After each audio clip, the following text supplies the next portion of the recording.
Pues muy bien, querida familia, ya que estamos todos sentaditos y tan guapos, tan arregladitos hoy domingo, yo te voy a pedir que abra las Escrituras por el Evangelio de Mateo. El Evangelio de Mateo.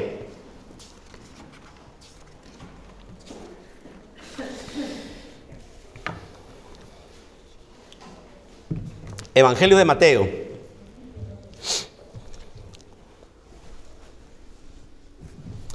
Capítulo 21.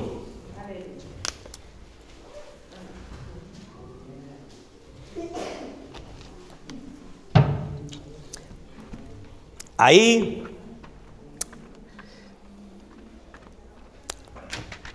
hay un texto muy conocido. El capítulo 21 es muy conocido en los textos que están ahí. Pero yo no te voy a hablar de ese texto tan conocido que tenemos, te voy a dar alguna pincelada, porque otros años hemos predicado y demás, pero me voy a parar en esta mañana y te voy a exponer el texto del capítulo 21, verso 12,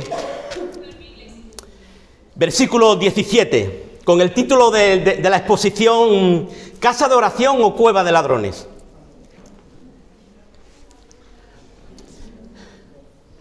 Y dice el texto, verso 12, capítulo 21 del Evangelio de Mateo, dice: y entró Jesús en el templo de Dios y echó fuera a todos los que vendían y compraban en el templo, y volcó las mesas de los cambistas y las sillas de los que vendían palomas. Y les dijo: escrito está, mi casa, casa de oración será llamada, mas vosotros la habéis hecho cueva de ladrones. Y vinieron a él en el templo ciegos y cojos, dice, y los sanó. Pero los principales sacerdotes y los escribas, viendo las maravillas que hacía, y a los muchachos aclamando en el templo y diciendo: Hosana al hijo de David, se indignaron y le dijeron: oye lo que estos dicen. Y Jesús le dijo: sí, ¿nunca leísteis de la boca de los niños y de los que maman perfeccionaste la alabanza? Y dejándolos, salió fuera de la ciudad a Betania, y dice que posó allí. Ahí tenéis una imagen, creo yo, del templo de Jerusalén en los tiempos de Jesús. Me gustaría explicar dónde están algunos sitios, las puertas, los atrios, pero no es el momento hoy, ¿verdad? Porque entonces nos llevaría por otro sitio. Pero para que tengáis una mera imagen, yo sé que la tenéis en vuestras Biblias, si tenéis páginas a color, dibujo y demás, lo encontráis. Pero ahí está el templo donde Jesús entró en aquel lugar, y dice que derramó las mesas. Según los textos bíblicos, hermanos, podemos decir de que esta vez fue la segunda vez que Jesús hizo lo de la purificación o limpieza del templo. Según los textos bíblicos, si tú te fijas en los textos bíblicos, el que un poquito va en otra dirección, que siempre el Evangelio de Juan, los otros tres, Mateo, Marcos y Lucas, van en una misma dirección, por eso se les llama los evangelios sinópticos, pero Juan va en otra dirección, y ya Juan, en su primer capítulo, en este sentido, los primeros capítulos, el capítulo 2, va a decir que ya Jesús, en el principio del ministerio, hace esto, y es cuando él hace un hato de cuerda, que todo esto lo recordamos en las películas, ¿verdad? Esa fue la primera vez, prácticamente comenzando su ministerio. Eso lo podemos leer en el Evangelio de Juan. Y esta es la segunda vez, cuando él ya entra en Jerusalén, ese domingo, donde comienza, como conocemos, esta semana de pasión, etcétera, etcétera. Y hermanos, hay una imagen hoy, ¿verdad? Una imagen de Jesús entrando y paseándose por las calles de nuestras ciudades, pero no puede llevar a cabo su cometido. Primero, porque es una mera imagen. Ese Jesús que hoy lo están paseando es una mera imagen, una escultura sin vida, es prácticamente Ya lo dice el Salmo 115, tienen pies, mas no andan, ojos tienen y no ven, es decir, no hay corazón, ¿verdad? Por lo tanto no pueden discernir, no se pueden compadecer de ti. Tú no puedes ir a una imagen para obtener nada porque no hay vida. Y como no hay vida no te puedes responder. Tú puedes tener emociones, sentimientos, etcétera, etcétera, pero ahí no hay vida, por lo tanto no te puedes responder. Y lo segundo es que aquellos que están mirando esa imagen tienen sus corazones cerrados, están cegados, dice la palabra de Dios en Corintios. Hay un velo en ellos puesto para que no perciban lo que Dios quiere hacer con ellos, porque lo que Dios quiere es tocar lo profundo del corazón. Dios no viene a darte una mera imagen estética, a cambiarte de manera estética, sino Dios viene a cambiar lo profundo de tu vida, donde radica tu ser, que es el corazón. En la Biblia, el corazón. Ahí es lo que Jesús quiere tocar, el corazón. Por eso Jesús, en estos últimos días, llega al centro de la vida judía, de la religión, de la adoración, donde había una comunicación con Dios, donde había sacrificio, donde había perdón, donde había liberación, donde se le abrían las puertas a la relación con Dios, y eso era Jerusalén y el templo. Por eso Jesús, donde se dirige nada más entrar en Jerusalén, es en el templo. Y Él va al templo. Hermanos, queramos o no queramos, hay cosas que se filtran, como se filtra la humedad en las paredes. Hay cosas que el mundo está viviendo y de una u otra manera se filtra en nuestras vidas, se filtra en la vida de la iglesia, se filtra en tu corazón y en mi corazón. Por eso Jesús en esta mañana nos quiere decir algo a cada uno de los que estamos aquí, para que cuando salgamos de aquí lo podamos compartir con aquellos que quizás le haga falta esta palabra, como te hace falta a ti y como me hace falta a mí. Esta sociedad que, bueno, pues que conoce mucho y sabe mucho de filosofía, aquí hay una chica que sé que le gusta la filosofía, a mí también, que es una sociedad que tiene destellos de solidaridad, destellos de humanismo, pero a la vez de una mal llamada tolerancia, porque una cosa es la tolerancia y otra cosa es tolerarlo todo. Cuidado, una cosa es la tolerancia y otra es tolerarlo todo, y es donde la sociedad está cayendo, en tolerarlo todo. Es decir, se hace de una manera evidente y se cumple lo que el profeta dijo en aquella profecía: a lo bueno le dicen malo y a lo malo le dicen bueno, y a lo dulce le dicen amargo y a lo amargo le dicen dulce. Es decir, hoy la sociedad todo lo funde y todo lo da, y en vez de darte algo bueno te están dando sucedáneo, ¿no? Sucedáneo. Hoy pasa con la subida de los precios, ¿no? Y nos están engañando por todos sitios. Hoy lo que tenía calidad ya cada vez tiene menos calidad. Lo que tenía un peso ya le están quitando peso y se lo están dejando al mismo precio o a más precio. Es decir, la Coca-Cola ya no es Coca-Cola, ya es cola. Es decir, todo lo está fundiendo, todo se funde. ¿Y qué ocurre, queridos hermanos y hermanas?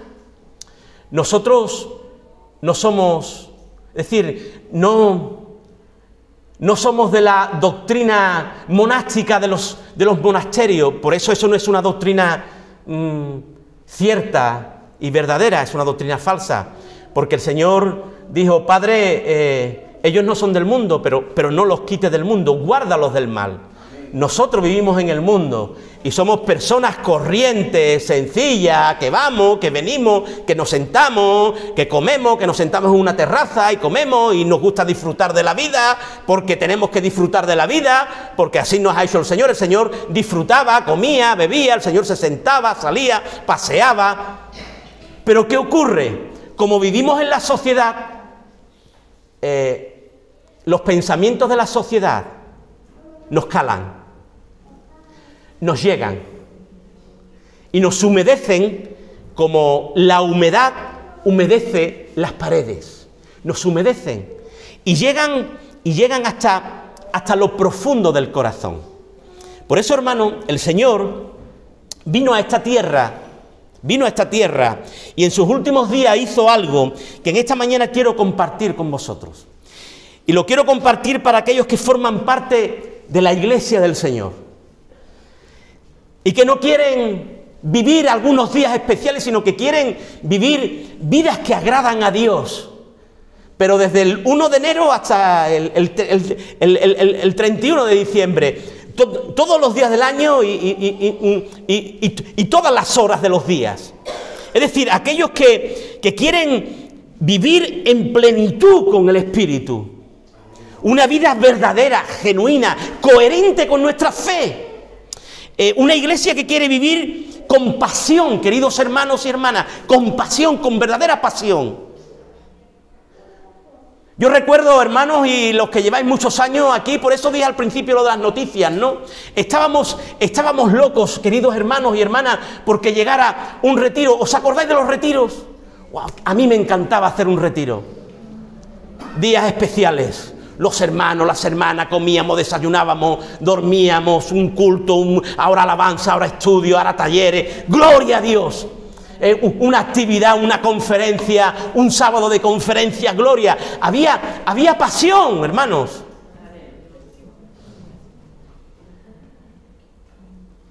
Pasión. Y hoy parece que nos hacen daño cuando decimos vamos a hacer una conferencia, vamos a ir aquí, vamos a ir. Parece que ¿qué le ocurre a la iglesia? Nos hemos humedecido, nos hemos ablandado, nos hemos fusionados. Y el Señor dijo: no los quites del mundo, guárdalos del mal. Pero nosotros no somos del mundo. Nuestra ciudadanía está en los cielos.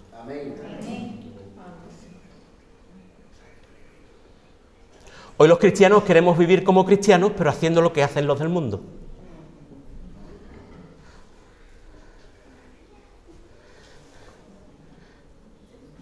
Y no te estoy hablando de salir, no. A mí me encanta salir, y sentarme en una terraza y disfrutar y ver un partido de fútbol. ¡Gol!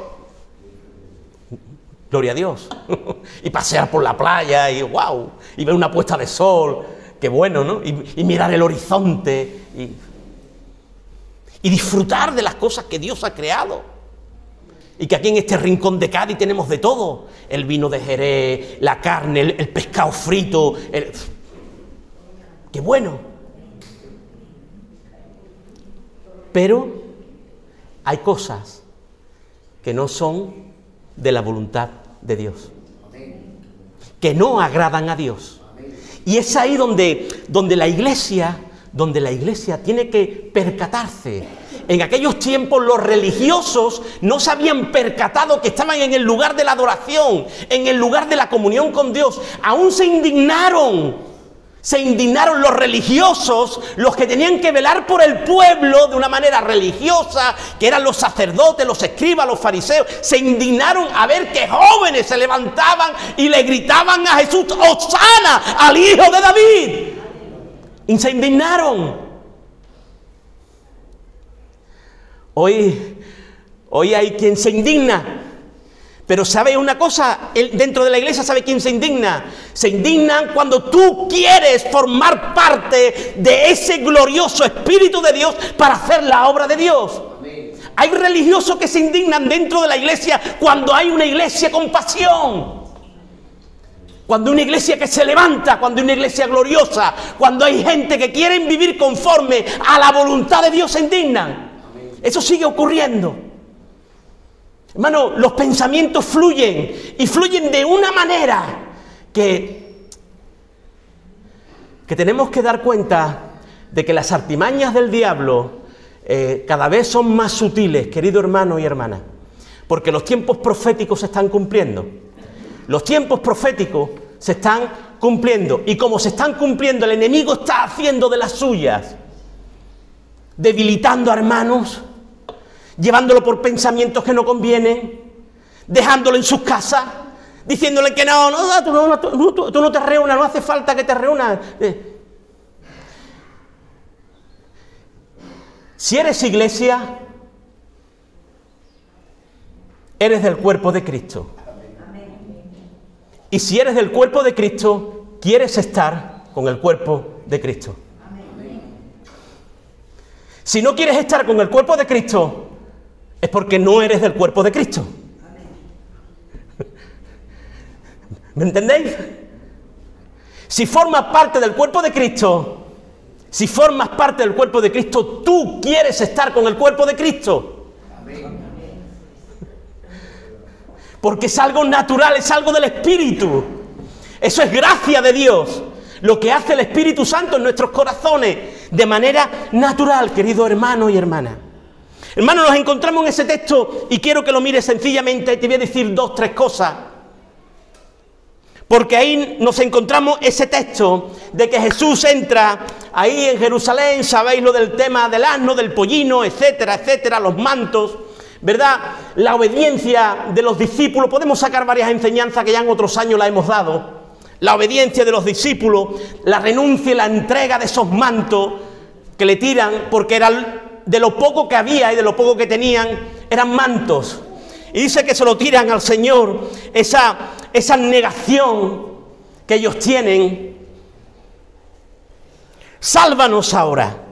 Pero como dijimos al principio, hermanos, Dios quiere una iglesia sincera, una iglesia verdadera, una iglesia genuina, una iglesia genuina, que sean, como dice el texto que estamos leyendo, que sean casa de oración. Casa de oración. Él no quiere vidas que vivan unas fechas señaladas y durante el año no le demos la gloria y la honra que Él únicamente se merece. Jesús, querido hermano y hermana, no se queda en lo superficial, en lo exterior.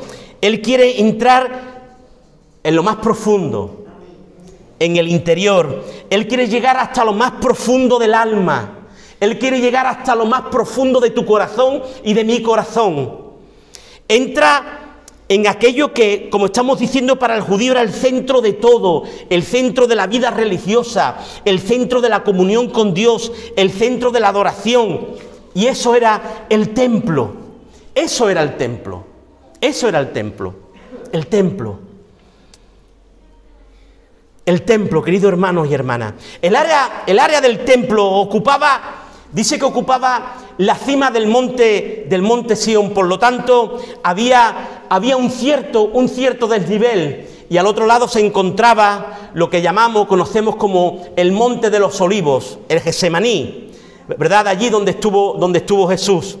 Al entrar en el templo, lo primero que se encontraba era el atrio de los gentiles. El atrio de los gentiles. Una gran explanada.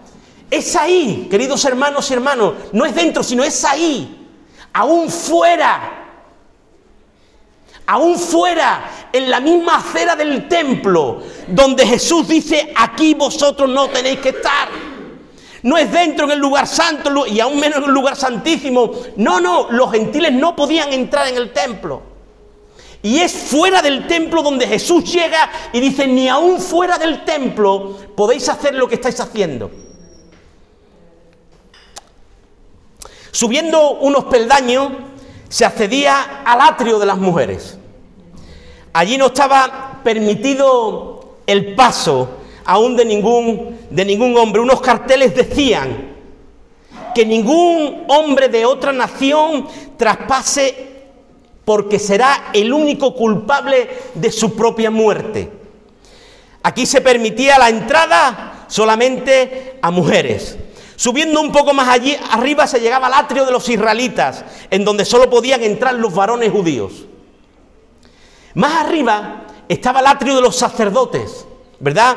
Al que, como su nombre indica, solo podían acceder los sacerdotes. Y por último, arriba del todo estaba el santuario, en ese edificio que veis central y más alto, al que solo podía entrar el sumo sacerdote una vez al año. Pues el incidente que hemos leído, hermano, que estamos considerando, tuvo lugar en el atrio de los gentiles. En realidad aquella zona se había diseñado con la intención de que fuera un lugar de oración, pero para aquellos que no podían entrar dentro. Y preparación para entrar antes de las zonas del interior del templo. Y al mismo tiempo era una zona en la que los gentiles tenían la posibilidad de escuchar la palabra de Dios. Es ahí, en ese lugar.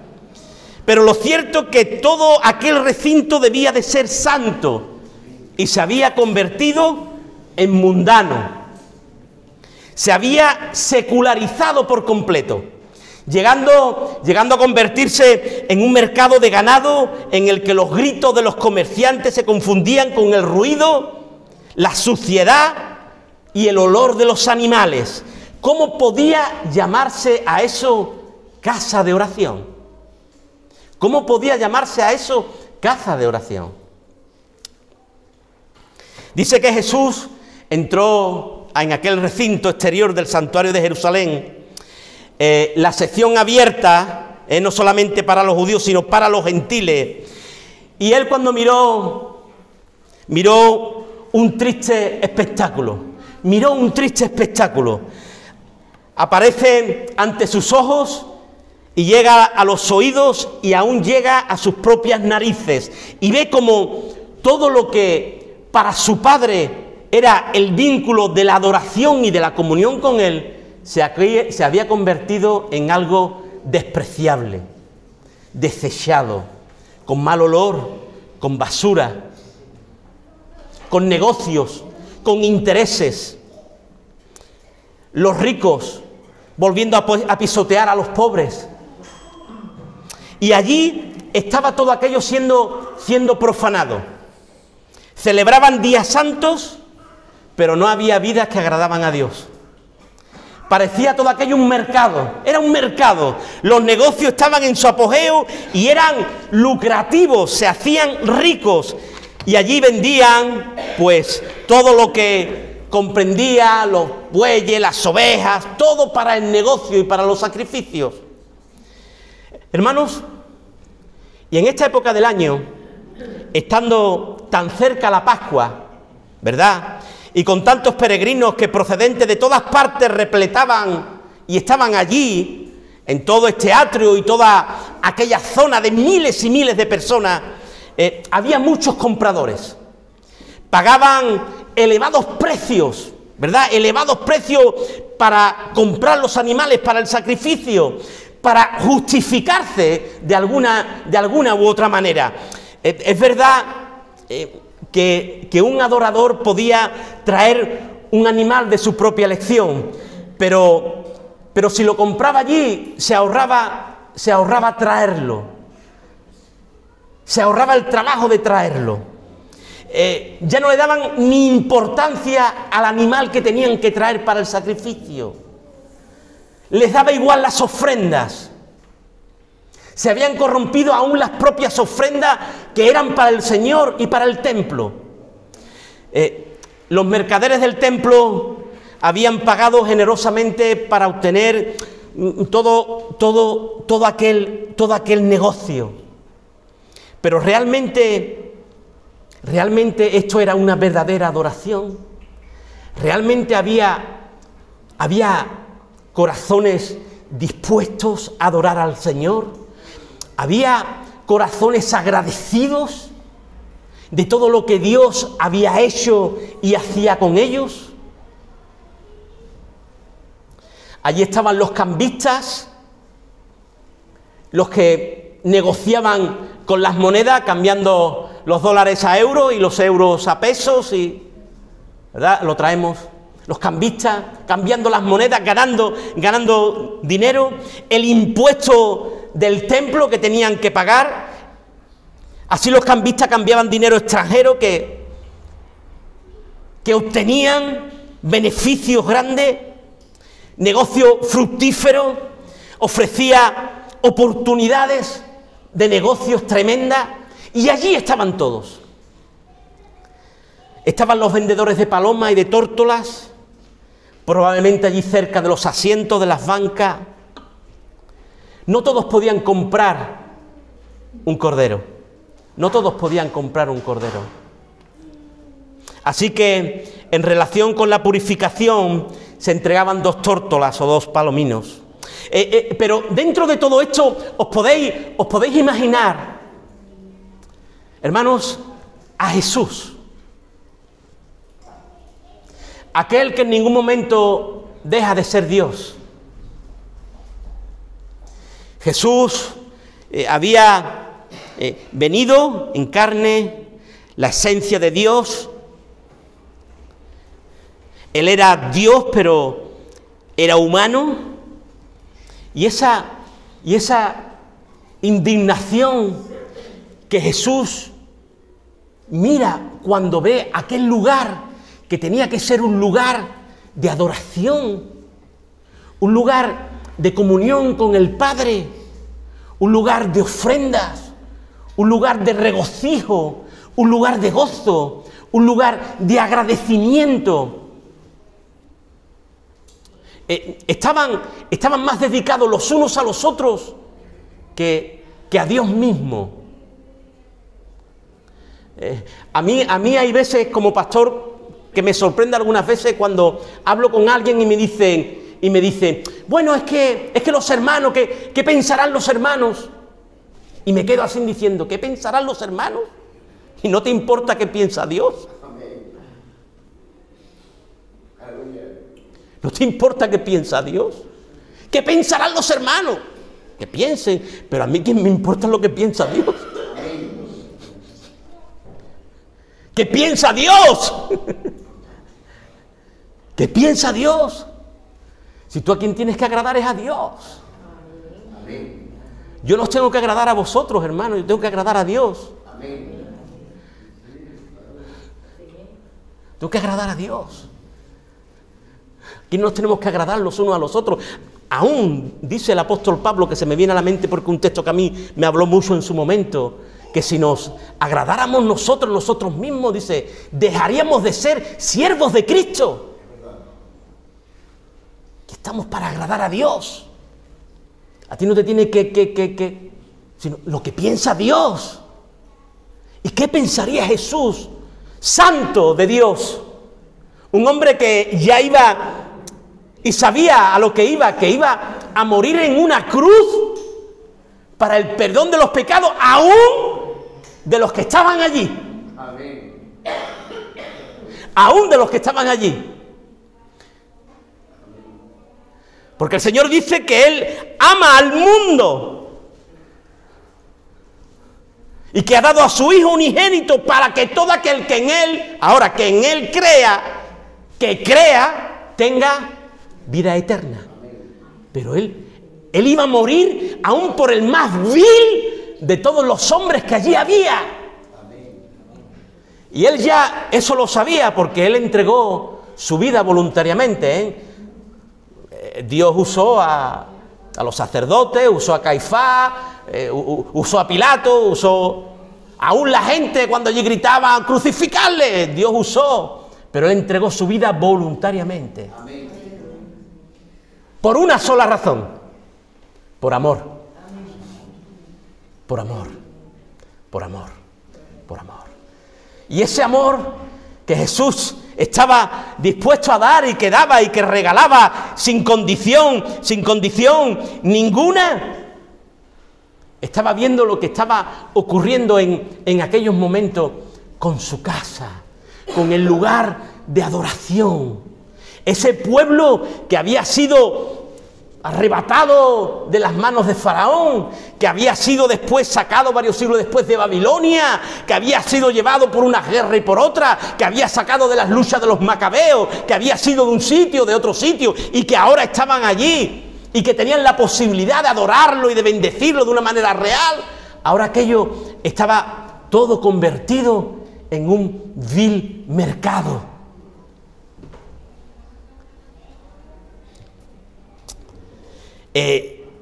Escrito está, dice el verso 13, escrito está, mi casa, casa de oración será llamada, mas vosotros, dice el Señor, ahí en ese texto, la habéis hecho cueva de ladrones.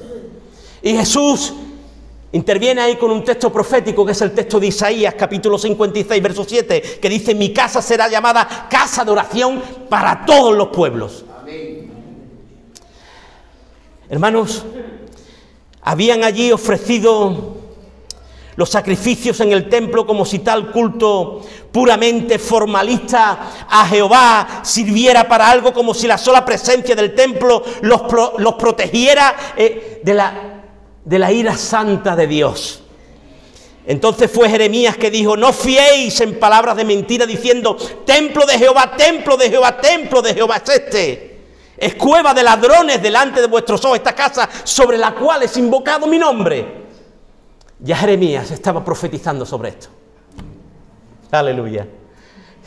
La palabra de Dios, qué rica es la palabra de Dios, hermanos y hermanas. En los días de Cristo en la tierra la historia se estaba repitiendo. El templo nuevamente estaba convertido en cueva de ladrones. Quizás una alusión a las cavernas de las montañas de Judea, donde con frecuencia se reunían ladrones y salteadores. ¿Lo conocéis? Ahí había caminos con cuevas donde se metían los ladrones, las pandillas de ladrones, para atacar a los peregrinos. ¿Conocéis ese texto del Salmo que dice, alzaré mis ojos a los montes? Dice, ¿de dónde vendrá mi socorro? Mi socorro viene del Señor que hizo los cielos y la tierra. Aleluya. Alzaré mis ojos a los montes. ¿Por qué? Porque el salmista, cuando iba en las caravanas peregrinos, miraba allí en los montes y allí estaban las cuevas de los salteadores, las pandillas. Había allí un grupo de pandillas que bajaban para atacar a los peregrinos. Y ahí Jesús va a ilustrar de esta manera diciendo, mi casa es casa de oración y la bella cueva de ladrones. Por medio de este acto, Cristo glorificó a su Padre Celestial. Él dice que empezó allí a dar patadas, a derrumbar, a quitar, a golpear, a tirar todo, diciendo, ¿qué hacéis con esto? ¿Qué estáis haciendo aquí en medio de esto? ¿No era el templo la casa de su Padre? ¿No era el templo el lugar de la adoración, de la comunión con Dios? ¿No era el templo el vínculo de relación íntima con Dios? ¿No era el templo el lugar en el que el penitente, el pecador, era perdonado? ¿No era el templo el lugar que los enfermos eran sanados? ¿No era el templo el lugar donde iban los endemoniados para que los sacerdotes pusieran sus manos y pusieran ser liberados? Era el lugar donde todo se reunía, donde toda venía la adoración, la sanidad, la libertad. Era el lugar. Y aquel lugar se había convertido en un mercado. ¿No era el templo el corazón de la vida de los judíos? ¿No era el templo la casa de Dios? ¿No es el templo la casa de Dios? ¿No es la iglesia casa de Dios? ¿No somos tú y yo templo del Espíritu Santo? ¿No somos tú y yo templo del Espíritu Santo? ¿No somos tú y yo habitación de Dios? ¡Qué escena, queridos hermanos y hermanas! Y acabo aquí. ¡Qué escena! ¡Qué escena más tremenda! para el santo, santo, santo. ¡Qué escena más tremenda! Aquel que dentro de pocos días va a ser crucificado, lacerado, humillado, blasfemado, escupido. Y todo para sanar nuestras llagas y perdonar nuestros pecados. Y aquel lugar se había convertido en un mercado. Mientras algunos son expulsados, quiero decirte algo, otros son recibidos. Mira el verso 14 que quizás te se ha pasado. Dice el verso 13, mi casa, casa de oración será llamada, mas vosotros la habéis hecho cueva de ladrones. Pero dice el verso 14, y vinieron a él en el templo, ciegos y cojos, y los sanó. Aleluya. Aún ahí, en aquel lugar, cuando hay corazones que lo quieren adorar de verdad, cuando lo reconocen a Él, Él tiene un momento y una mano de compasión y derrama de su amor y de su misericordia para seguir perdonando, sanando y levantando a todos aquellos que van a sus pies. Aleluya. Todo, todavía. Esto está presente todavía.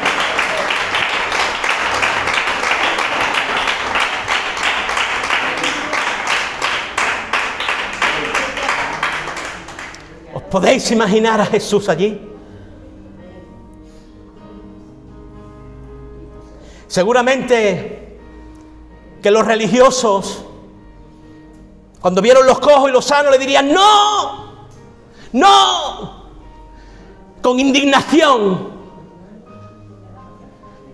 Pero Jesús no te dice no.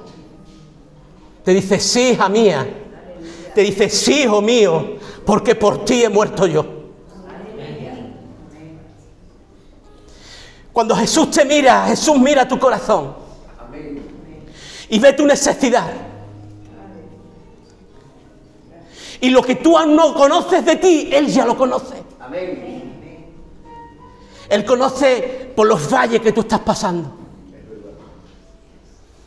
Pero aún los valles de más oscuridad que tú pases, Él está contigo.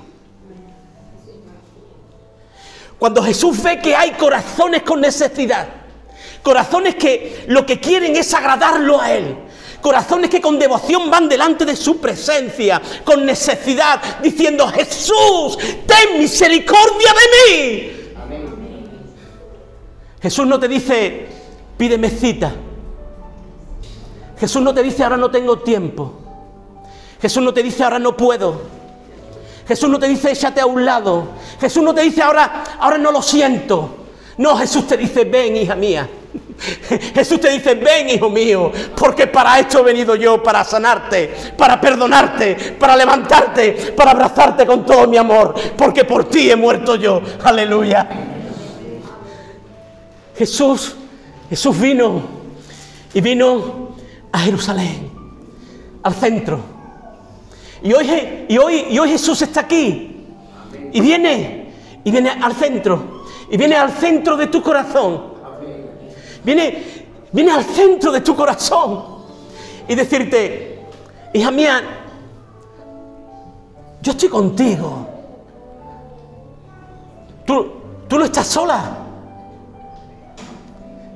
Los que estáis cargados, los que estáis trabajados, los que estáis angustiados, venid a mí, que yo os doy descanso. Yo no he venido aquí para pasearme, para lucirme.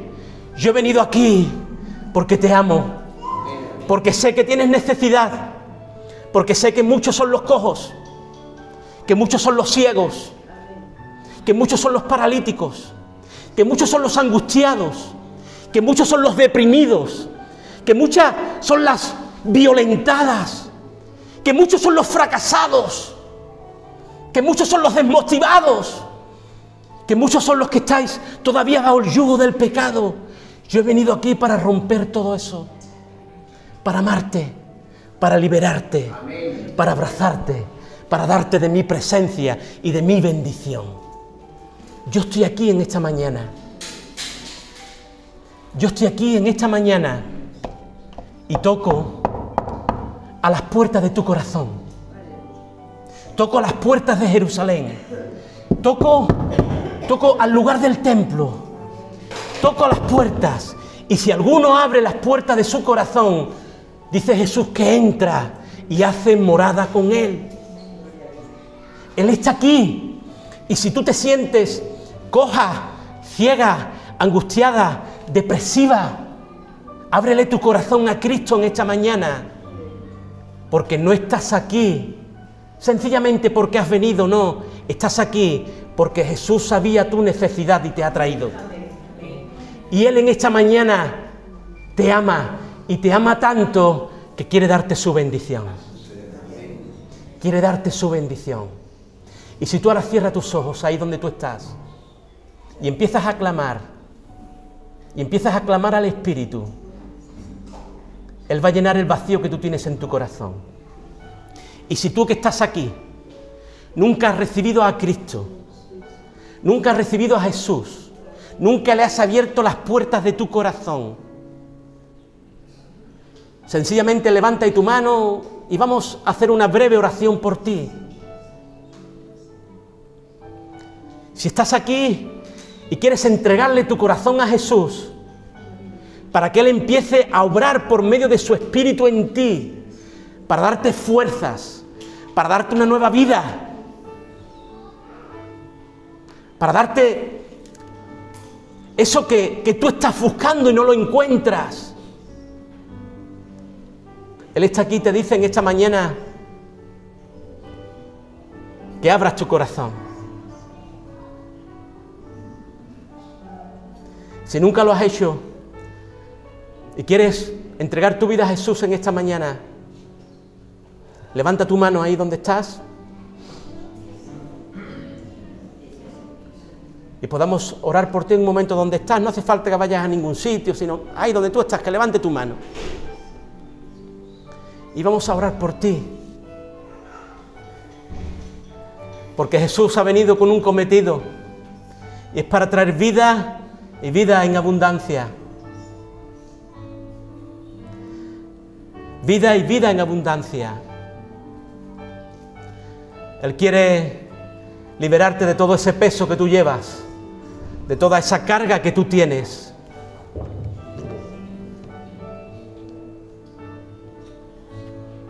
Él quiere liberarte en esta mañana. No es la mucha filosofía y las muchas letras, ni aún la medicina, sino es la misma presencia del Dios glorioso en el corazón.